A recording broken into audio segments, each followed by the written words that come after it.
জয় বাবা লোকনাথ। নমস্কার বন্ধুরা, আমি কুহেলি রাম চ্যানেলে আপনাদের সবাইকে জানাই অনেক অনেক স্বাগত। আজকে আমি এই ভিডিওর মাধ্যমে তুলে ধরব লোকনাথ বাবার জীবন কাহিনী, পাঁচালী ও ব্রতকথা।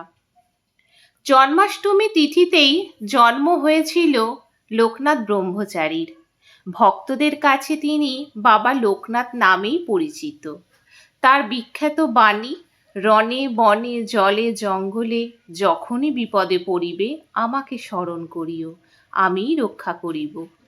লোকনাথ ব্রহ্মচারী 1137 বঙ্গাব্দ বা ইংরেজির 1730 খ্রিস্টাব্দে তৎকালীন যশোহর জেলা আর বর্তমানে পশ্চিমবঙ্গের 24 পরগনা জেলার বারাসাত মহকুমার চৌরসির চাকলা গ্রামে জন্মগ্রহণ করেন। তার বাবার নাম রামনারায়ণ ও মায়ের নাম কমলা দেবী। বাবা ছিলেন ধার্মিক ব্রাহ্মণ। পিতা মাতার চতুর্থ সন্তান ছিলেন তিনি। লোকনাথকে সন্ন্যাস ধর্ম গ্রহণ করানোর জন্য 11 বছরে উপনয়ন দিয়ে পাশের গ্রামের ভগবান গাঙ্গুলির হাতে তুলে দেন। এ সময় তার সঙ্গী হন বাল্যবন্ধু বেণীমাধব। উপনয়ন শেষে লোকনাথ, বেণীমাধব ও ভগবান গাঙ্গুলি পদযাত্রা শুরু করেন। বিভিন্ন গ্রাম, শহর, নদ, নদী, জঙ্গল অতিক্রম করে প্রথমে কালীঘাটে এসে যোগ সাধনা শুরু করেন। এই রূপে গুরুর আদেশে বিভিন্ন স্থানে যোগ সাধনা ও ব্রত করে শেষ পর্যন্ত লোকনাথ ব্রহ্মজ্ঞান লাভ করেন। তারপর শুরু হয় দেশ ভ্রমণ। প্রথমে হিমালয় থেকে কাবুল দেশে আসেন। সেখানে মোল্লা সাদি নামে এক মুসলমানের সঙ্গে কোরআন, বেদ সহ বিভিন্ন শাস্ত্র নিয়ে আলোচনা করে ইসলাম ধর্মের তত্ত্বজ্ঞান লাভ করেন। ত্রিকালদর্শী বাবা লোকনাথ বলেছেন, প্রতিদিন রাতে শোবার সময় সারাদিনের কাজের হিসাব নিকাশ করবি, অর্থাৎ ভালো কাজ কি কি করেছিস আর খারাপ কাজ কি কি করেছিস। যে সকল কাজ খারাপ বলে বিবেচনা করলি সে সকল কাজ আর যাতে না করতে হয় সেদিকে খেয়াল রাখবি। আবার তিনি বলেছেন, সূর্য উঠলে যেমন আঁধার পালিয়ে যায়, গৃহস্থের ঘুম ভেঙে গেলে যেমন চোর পালিয়ে যায়, ঠিক তেমনি বারবার বিচার করলে খারাপ কাজ করবার প্রবৃত্তিও পালিয়ে যাবে। বাবা হলেন মর্তের ভগবান। তাই আজও বাবার দেহত্যাগের সুদীর্ঘ বছর পরেও সাধারণ মানুষ যখনই বিপদে পড়েন বাবাকে সর্বপ্রথম স্মরণ করেন। বাবা লোকনাথের সেই অমর বাণী আজও বহু মানুষের হৃদয়ে খোদিত হয়ে রয়েছে। এই বছর 2024 সালের 2রা জুন এবং বাংলার 1431 সনের 19শে জ্যৈষ্ঠ রবিবার বাবা লোকনাথের তিরোধান দিবসের পূজা অনুষ্ঠিত হবে। বাবা লোকনাথের পূজার সঠিক সময়সূচি, পূজার বিধি এবং পূজার প্রণাম মন্ত্র ও বাবা লোকনাথের 10টি বাণী সমস্ত কিছু আমি আমার আগের ভিডিওতে শেয়ার করেছি। আপনারা চাইলে একটু দেখে নেবেন।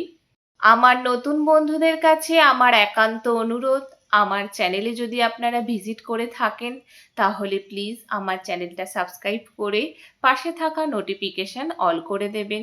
তাহলে আমি যখনই কোনো নতুন ভিডিও দেব সর্বপ্রথম আপনাদের কাছে পৌঁছে যাবে।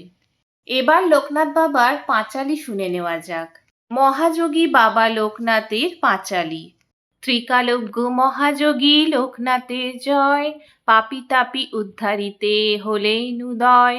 এসো এসো পাপি তাপি আর ভক্তজন, লোকনাথ বাবার কথা করহ শ্রবণ। আবির্ভূত হন বাবা কচুয়া গ্রামেতে, জনমিল লোকনাথ ঘোষাল গৃহেতে। পিতা রাম কানাই ঘোষাল, কমলা দেবী মাতা, ধর্মপরায়ণ তিনি সতী পতিব্রতা। 11 বর্ষ যবে লোকনাথ হলো, ভগবান গাঙ্গুলি তারে সন্ন্যাস দীক্ষা দিল। গৃহত্যাগ করিয়ার ত্যাজি পরিজন, গ্রাম্যপথ ধরি তারা করেন গমন।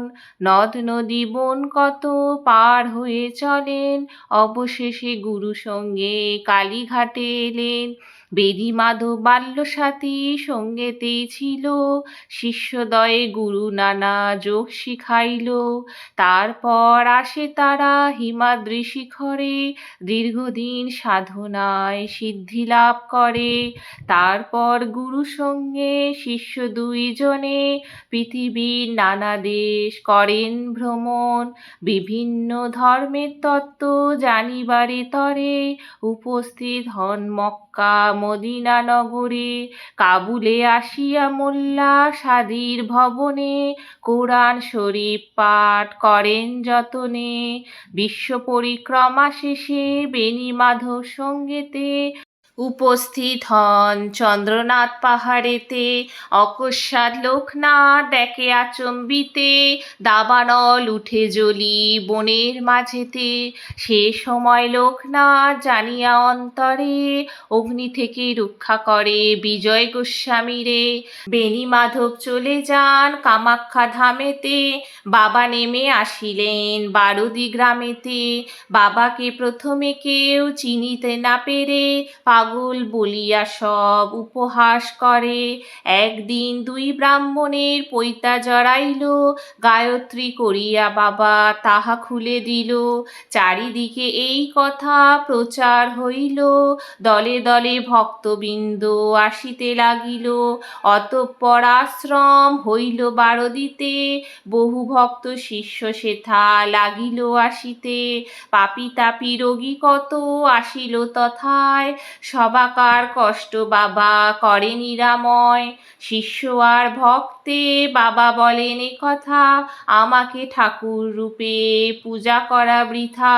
শ্রদ্ধা ভক্তি নিয়ে যে বা আমারে ডাকিবে, অবশ্যই সেই ভক্ত মোর সাড়া পাবে। আমি নেই এ কথা করো না মনেতে, ছিলাম আছি থাকবো সদা তোমাদের মাঝেতে। জলে স্থলে যখনই বিপদে পড়িবে, তখনই আমার কথা স্মরণ করিবে। এই রূপে লোকনাথ কত লীলা করে, কার সাধ্য সেই সব বর্ণিবারে পারে। 160 বৎসর বাবার বয়স হইল, মর্তধাম ত্যাজিতে বাবার ইচ্ছা হলো। 1297 সাল 19 জ্যৈষ্ঠতে দেহ ত্যাজি যান বাবা অমর লোকেতে। যার ঘরে বাবার চিত্র রাখিবে যতনে, অন্ন কষ্ট থাকিবে না তাহার ভবনে। রোগ শোক দুঃখ কষ্ট সব দূরে যাবে, পুত্র পৌত্র সহ সবে আনন্দে থাকিবে। বাবার পাঁচালি যে বা পড়ে কিংবা শোনে, পুণ্যবান সেই জন সদা রেখো মনে। কোনো মন্ত্র কোনো দীক্ষা নাই তার নামে, তার নামই মহামন্ত্র এই মর্তধামে। যত বেশি তার নাম উচ্চারিত হবে, মানব কল্যাণ তত অধিক হইবে। জয় জয় লোকনাথ জগতের পতি, তবু পদে অধমে থাকে যেন মতি। জ্ঞান বলে দৈত্য ভাব করিলে বর্জন, তোমার নামেতে মুক্ত হয় জীবগণ। ত্রিলোকের গুরুরূপে প্রকাশ ধরায়, প্রণামী হে লোকনাথ তোমার রাঙ্গা পায়। অত লোকনাথ বাবার পাঁচালি সমাপ্ত। বাবা বলতেন, জ্ঞানের সঙ্গে ভক্তি যোগ করে দিয়ে তোমরা মণিকাঞ্চন হও। বন্ধুরা, আজকের ভিডিওটা তাহলে আমি এখানেই সমাপ্ত করছি। সকলে ভালো থাকবেন, সুস্থ থাকবেন। জয় বাবা লোকনাথ।